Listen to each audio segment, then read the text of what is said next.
If you're looking for a trading system that is clear and simple and will help you maximize your gains and minimize your losses, you're in the right place.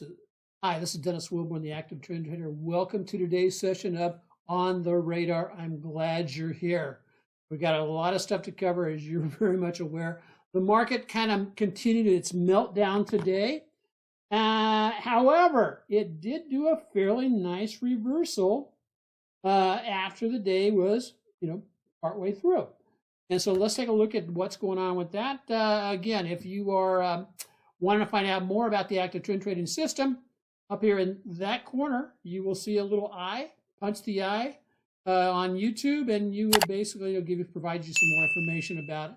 And so let's go ahead and take a look. I've got actually I've got 4 stocks I want to cover today that I'll be covering towards the end. They're all showing some really nice inflection and hopefully some convergence of clues that will provide us an opportunity to jump into a potential trade. However, and I say that with a big caveat, is this market is still a very dangerous market.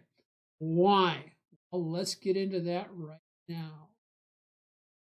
As you see, I am not showing a stock chart. The first thing to start off with today, I'm showing what Investor Business Daily has to say about the market. Dow sinks 500 points amid rising inflation fears and sector rotations. Have you noticed since January that inflation has been steadily increasing? We've noticed it both in gasoline, fuel, also we've noticed it in our foods, and pretty significant. I know over here in Hawaii, at the end of, and I don't want to get off on a tangent too far here, but at the end of December, going into the first part of January, gasoline was down at about $2.90 per gallon, and it has now jumped up close to $4 a gallon. I don't know, you can do the math on that, but that sounds a lot like close to a 20 plus or even 30% increase in the cost of fuel. And if you are for me, that's a no bueno. So what's the other thing? Sector rotation is impacting which stocks? Is in fact impacting right now the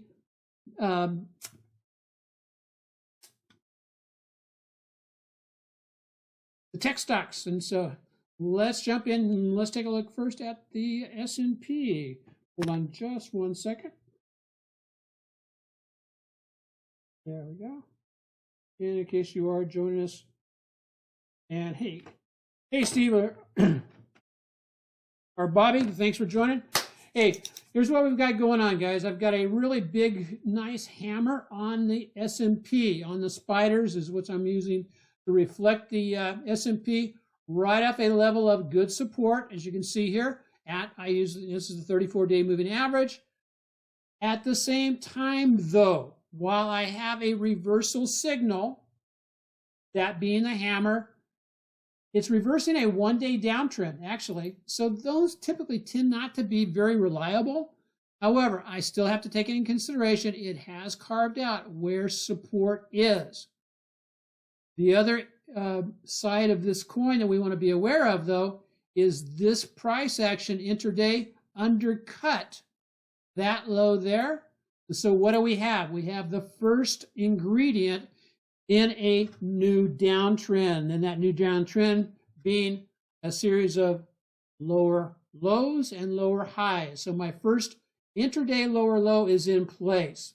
The other thing I take a look at very succinctly before I want to be jumping back into a trade on this, what are my momentum indicators showing? Right here, PSI clearly pointed down, has not made any attempt whatsoever to reverse up to the upside. My market forecast, same thing. My MACD, you may say, Dennis, why do you have all these redundant indicators? And they're not really redundant. They show a little bit of different information on each.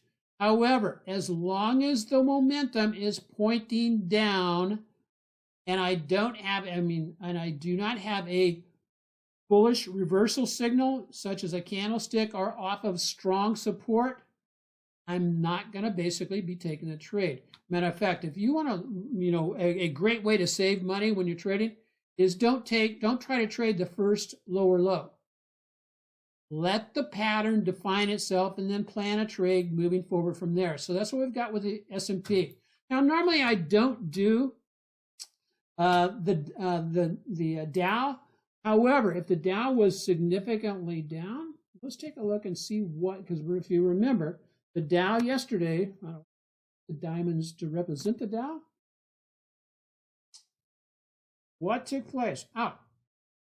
One, wasn't quite a shooting star. On the Dow itself was actually a shooting star yesterday. That clearly confirmed to the downside.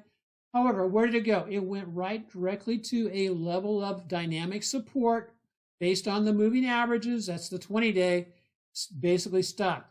However, what did we have in place prior to that fall? Excuse me. We had some exceptional negative divergence on both the MACD and the TSI. And now that the market forecast has rolled over, I'm looking at more downside. Now the diamonds, or the Dow and the S&P, stronger than the NASDAQ and the IWM, the Russell. So let's take a look at the Qs, which represents the NASDAQ. What's it telling us? And I thought this was really an excellent example here, is we had a confirmation of the downside actually yesterday, and the price action is acting, just in a classic technical way. What happened? We get a sell-off a couple of weeks ago, go down, bounce about the 50-day moving average, rally attempt. What happens with the rally attempt? Falls short of rallying back up to the highs and then rolls over and falls. What are some of the things that are takeaways on this?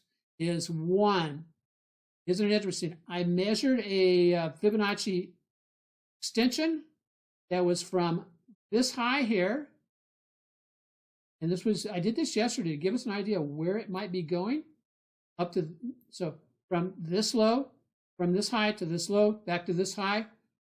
Well, oftentimes what you'll see is a symmetry in move. And this is a symmetry in move that we see here, is that the price action over the last 3 days came down, actually overshot a little bit, because that red line there is the 100% symmetric move with the move from that high there to that low there.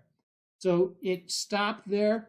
Oftentimes, the Fibonacci traders, they'll basically plan their trades off of this, off of the retracements, and this turns out to be a 100% retracement. We get a nice rebound to move back up. What I will do is, how has my bias towards the indexes changed? That's a great question to ask. Well, what has transpired? A couple of things. One, price action is now below the 50. All the moving average, the 8 to 20 has crossed to the downside. The 8-day just crossed the 34. And so the moving averages have now turned into the catching mode to the downside. We anticipate price action moving back up towards those moving averages. Doesn't have to make it all the way up there. But when it gets close, because of the slope when the moving averages are now heading down, it oftentimes acts as a catching, in a catching mode. It'll catch the price action and then reject it and send it back down off that dynamic level of resistance. That's what I'm looking at. And that's how my bias towards this market is changing. I'm looking for bearish trades off of a retracement to the moving averages. It basically is just change the polarity of how I want to be trading this market. Now on the Qs, what does that mean I'll be trading? I definitely like SQQQ. And in reality, we had already jumped in, for our premium members, jumped into a position on SQQQ when prices were down at about $10. And it has gone up now to $12.12. Let me show you exactly what took place with that. We send our alerts to our members over here when price action just started to move up off of that retest of the lows. We got in at about $10.70, and as you see, took off part of the profits at about $11.70, and now we took off some more profits today at about $12.50. So about a 16-17% gain in how long? Less than 2 weeks. That's what we're shooting for. Let's go back now and take a look at IWM. IWM as the replacement for, as the substitute for the Russell. Come on. There we go. So some may look at this and say, well, that's a exceptionally bullish candlestick. And you're absolutely right. However, it is not a bullish reversal candlestick.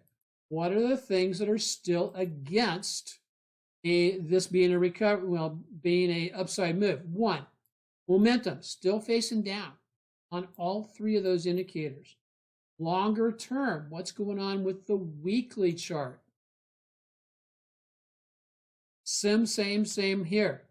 MACD, market forecast, and the TSI all pointing to the downside, even though from a weekly perspective, we are still just driving sideways as part of this. And so this is more of a bullish type flag on a weekly chart. We drop the, this is the 20-week moving average, which corresponds approximately to the 100. We drop that and bang through the 207 level. Watch for us to go on down and do some additional retesting. And we could see a fall all the way to the 178 level. And I'd throw a Fibonacci on there just to double check to see where a 50% retracement is. And so let's just jump into that really quick. Take the fib from here. Back up to the past highs. A 50% retracement would take us to approximately the 188 level. And as you can see, just slightly above at the 190 level is, so there's it was a level of support where price actions bounced up from before. So that's where I would anticipate a retracement back into this magic fib box. The 318 or the 30% retracement, the 50 or the 618, which is down here. Each one of them look to be where they line up with past support. So that's an excellent aspect. I'm not in a hurry. Again, I want prices to prove themselves. Look for Russell to accelerate provide some acceleration to the downside on the as a move. We may get, where's the next level of really strong support? Down here about the 209 level, which we identified earlier. So let's take a look. So with that said, what am I looking at trading? Well, there are a couple of stocks. What will oftentimes happen is stocks themselves will start turning around prior to the markets. The markets are basically look like they want to head down. It was kind of surprising that Investor Business Daily left the market yesterday in confirmed uptrend when it looks like they could have potentially put it back in uptrend under pressure. We'll see what happens there. Anyway, what we got? CRM, Salesforce, that has earnings coming up. It is bouncing off a level of demand where we saw buying come in previously. So anytime you find a big move up like this, look to your left, see if there was anything over on the left. As you can see here, demand came in here about the down here at the 208 level and then pushed on up. Bullish engulfing on the pattern. Again, maybe setting up for a pre-market run. If I plan to trade where in fact, it did do a retest down here close to the lows where I could jump into it, where would be my upside profit target? Probably just back up into the moving averages. And remember, when you design your profit target, what are those moving averages doing? They're pointed down. So if I take a trade, let's draw a parallel line there. let's say I take a trade here. Well, my upside target isn't necessarily where the moving averages are today. It would be where they're going to be tomorrow, which is a little bit lower. There may be a nice intersection place right there about the 220 level. So we're looking at about a $5 move on, or a potential gain there on CRM. Next up, and I like this one a lot, INMD. We've made a lot of money on INMD this year. It had a big washout sell. It is moving into a level of support by this uptrending line. Again, not a candlestick reversal signal. However, the momentum indicators look like they are trying to make the turn, but we don't want to be premature. Make price action prove itself, but certainly a stock that is high on my list to keep my eye on. Has good IBD ratings. And PayPal, another one. PayPal's a little wishy-washy with regarding the, but it's a mainstay stock. So in other words, when I say wishy-washy with regarding the fundamentals from Investor Business Daily, however, we do have a bullish reversal signal here. This is a piercing line on a downtrend, but I'm not going to jump into it yet. Earnings are already out of the way, so we might want to keep an eye on PayPal and also just check its stock checkup to see if anything has changed about it. Notice it is below the moving averages, so any price action that takes it up into the moving averages may provide the opportunity to trade it to the downside. A retest down towards the 237 level, that's what I would look at for a trade up to the upside. Last but not least is DocuSign. DocuSign is another one of those that has been a real top performer last year. And it looks like it may have done a capitulation type move today. And we had a shakeout plus where we're moving back up through a past low and on increasing volume. So this is, I guess of the four stocks, I really like DocuSign. DocuSign, I'm also maybe prepping up for a pre-earnings run, and the run date on this is earnings 6/3. So that's about a month away, and that's oftentimes when the pre-earning trades set themselves up. So that's what we've got today, guys. If you're joining us on Instagram, thank you very much. Please go ahead and just follow us on Instagram and share the content. This video will be edited and then posted to my YouTube channel, which is Market Tech Talk. If you're familiar with that, it's over on the YouTube, my YouTube channel over on YouTube. What else we got going?